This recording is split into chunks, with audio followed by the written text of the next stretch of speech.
Salam jumpa lagi dengan Pak Leo di Adem Ayem YouTube channel.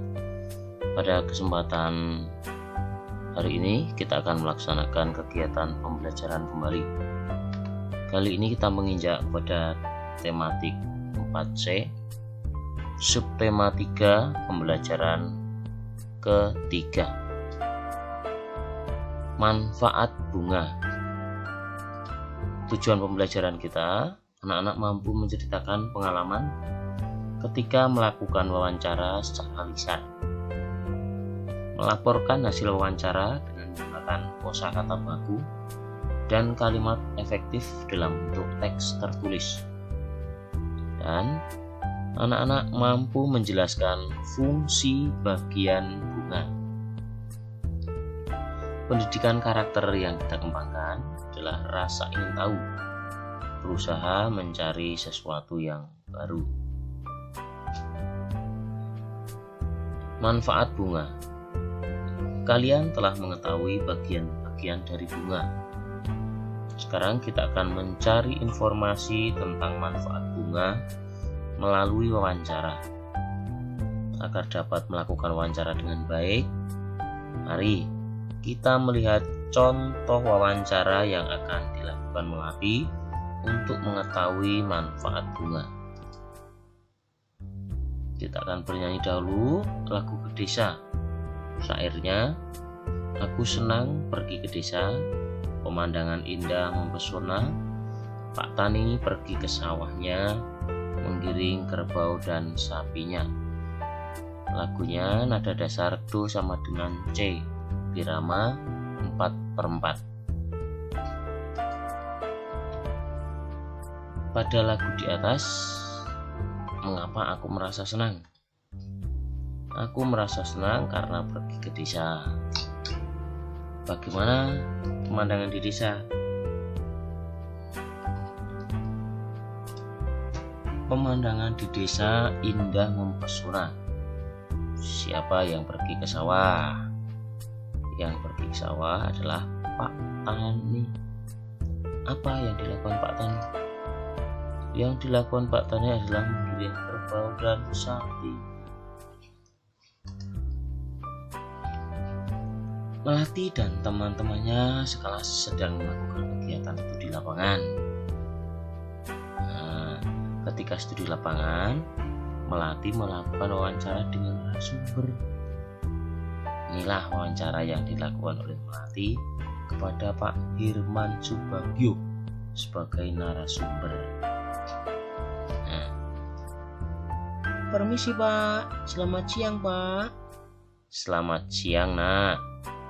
Apakah saya boleh mewawancarai Bapak? Saya ada tugas dari sekolah. Oh, silahkan. Siapakah nama Bapak? Nama Bapak Hirman Subagio. Apakah pekerjaan Bapak sehari-hari? Pekerjaan Bapak sehari-hari sebagai petani dan penjual bunga. Bunga itu diciptakan Tuhan yang sangat indah. Bunga banyak dicari orang untuk acara dokumentasi, dekorasi tertentu supaya kelihatan indah. Sedangkan pedagang bunga di sini belum begitu banyak. Bunga apa saja yang Bapak jual? Mawar, Krishna, bunga lili, bunga dahlia, aster, anggrek, tulip, dan masih banyak lagi. Dari daerah mana yang biasa membeli bunga-bunga di sini? Dari berbagai daerah. Mereka memesan melalui telepon. Dari mana saja Pak? Yogyakarta, Bandung, bahkan dari Sumatera pun memesan bunga di sini. Terima kasih atas informasinya Pak. Semoga hari ini bunga Bapak laris terjual. Iya Nak, terima kasih. Nah, percakapan antara Melati dan Pak Subagio tadi, kamu tentunya menyimak percakapan tadi, bukan? Setelah menyimak percakapan tadi, yuk kita jawab pertanyaan berikut. Siapa saja tokoh dalam wawancara di atas? Tokoh dalam wawancara di atas adalah Melati dan Pak Hirman Subagio. Siapa nama narasumber dalam wawancara di atas? Nama narasumber dalam wawancara di atas adalah Pak Hirman. Bunga apa saja yang dijual Pak Hirman? Bunga yang dijual Pak Hirman adalah mawar, krishna, bunga lili, dahlia, aster, anggrek, dan bunga tulip. Dari daerah mana saja para pembelinya itu? Yogyakarta, Bandung, bahkan dari Sumatera. Kesimpulan apa yang dapat kamu peroleh dari wawancara Pak Hirman dan Melati? Pak Hirman adalah pedagang bunga yang sudah lama dan berbagai bunga dijual di sana. Pemesanannya bunga dari berbagai daerah di seluruh Indonesia. Bagus, kalian sudah bisa menjawab kelima pertanyaan dengan tepat. Itu artinya kalian menyimak bacaan yang sudah kita baca bersama-sama. Nah, ini kita buat laporan hasil wawancara. Nama pewawancara adalah Melati. Narasumber adalah Hirman Subagio. Alamat Jalan Kang Guru nomor 125 Bogor. Pekerjaan petani dan pedagang bunga. Hasil wawancaranya ini ada A, B, C, D. Pak Hirman adalah seorang petani dan pedagang buah. Beliau tertarik menjual atau menjadi pedagang bunga karena banyak orang membutuhkan bunga, dan daerah tempat tinggal Pak Hirman belum banyak orang yang berjualan bunga. Pak Hirman menjual berbagai macam bunga seperti mawar, krishna, dahlia, lili, aster, anggrek, dan tulip. Pembeli bunga Pak Hirman berasal dari Yogyakarta, Bandung, dan Sumatera. Nah, beginilah cara membuat laporan hasil wawancara. Bapak yakin kalian pasti sudah bisa membuat laporan hasil wawancara karena kita sudah mencobanya berkali-kali. Jadi tuliskan bagian-bagian yang sangat penting saja. Nah, pada pertemuan yang lalu kalian sudah melakukan wawancara, bukan? Sekarang buat laporan hasil wawancara secara tertulis seperti pada contoh tadi. Bapak sudah meminta kalian melakukan wawancara dengan narasumber yang ada di sekitar tempat tinggal kalian. Tinggal tuliskan laporannya. Sangat mudah, bukan? Nah, kita akan melanjutkan. Tadi Melati melakukan wawancara tentang manfaat bunga. Kini berdasarkan hasil wawancara Melati dan Pak Hirman, bunga memiliki banyak manfaat. Salah satunya adalah untuk dekorasi dalam berbagai acara. Coba perhatikan gambar-gambar berikut ini. Gambar A, B, C, D, E, F, G. Semua ini memanfaatkan bunga. Oh, sudah kita simak. Kita tuliskan masing-masing di kolom bawah manfaatnya. Nah, hiasan resepsi pernikahan bagus. Hiasan gereja iya. Dekorasi hotel iya bagus. Bunga tabur ke makam. Fasilitas untuk menari. Tari Bali. Tari apalagi yang memanfaatkan bunga? Banyak. Hiasan meja makan. upacara selamat, ucapan selamat, misalnya selamat merayakan turut berduka cita dan lain sebagainya. Hiasan di meja, misalnya ruang tamu juga bisa. Itu memanfaatkan bunga. Nah, ternyata banyak sekali bukan manfaat-manfaat bunga. Selain 7 ini masih banyak lagi yang lain manfaat-manfaat bunga. Yuk, kita sekarang melihat bagian dari masing-masing bagian bunga. Kemarin sudah mengetahui bagian-bagian bunga. Ada tangkai bunga, kelopak bunga, mahkota bunga. Kita harus tahu manfaatnya. Kita harus tahu fungsinya juga.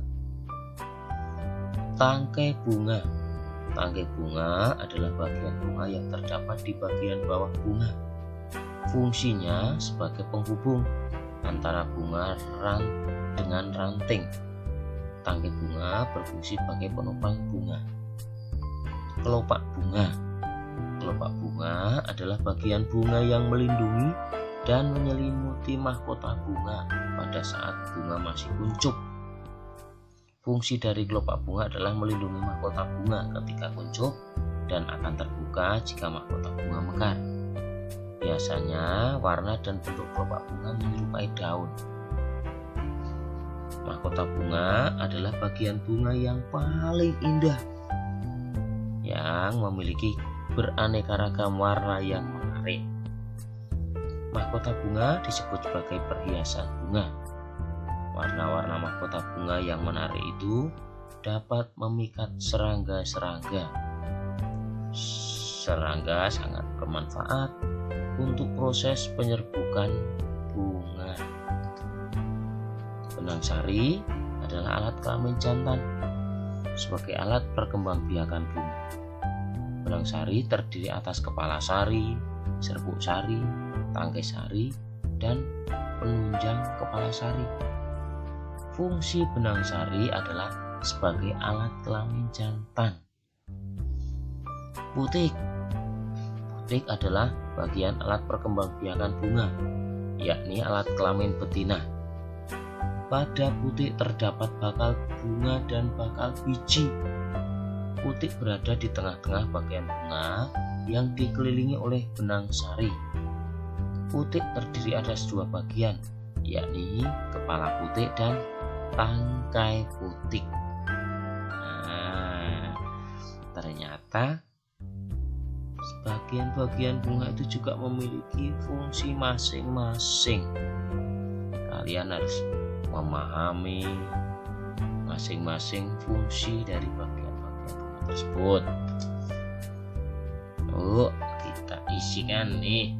Tangkai bunga berfungsi sebagai penghubung antar bunga dengan ranting. Kelopak bunga berfungsi sebagai melindungi mahkota bunga ketika kuncup dan akan terbuka jika mahkota bunga sudah mekar.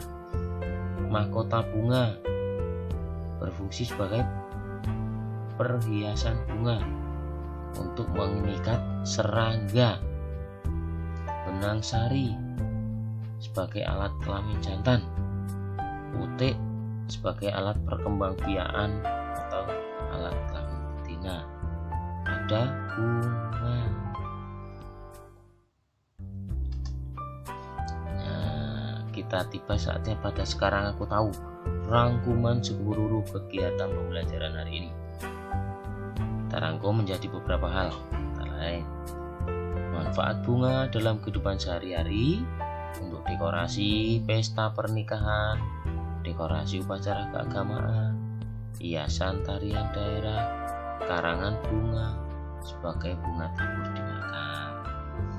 Fungsi bagian-bagian bunga: tangkai bunga untuk menopang bunga, kelopak bunga untuk melindungi mahkota bunga ketika kuncup, mahkota bunga untuk memikat serangga dalam proses penyerbukan, benang sari sebagai alat kelamin jantan, dan putik sebagai alat kelamin betina. Apakah kamu mampu menceritakan pengalaman setelah melakukan acara? Apakah kamu sudah bisa membuat laporan hasil wawancara dengan kosakata baku dan kalimat yang efektif? Nah, setelah melakukan wawancara, saya akan membuat laporan hasil wawancara dengan baik. Supaya laporan hasil wawancara benar dan mudah dimengerti, saya akan merangkum hasil wawancara. Belajar bersama orang tua, diskusikan bersama orang tuamu tentang manfaat bunga dan fungsi bagian-bagian bunganya sehingga semakin hafal. Tugas hari esok, siapkan satu jenis buah apa saja, biji kacang tanah dan biji jagung untuk kegiatan pembelajaran berikutnya. Terima kasih. Kita tunggu di pertemuan berikutnya, masih bersama Pak Leo di Adem Ayem YouTube channel. Yang belum subscribe, silahkan subscribe. Yang sudah, tetap mengikuti channel Pak Leo. Terima kasih, sukses selalu dan salam sehat.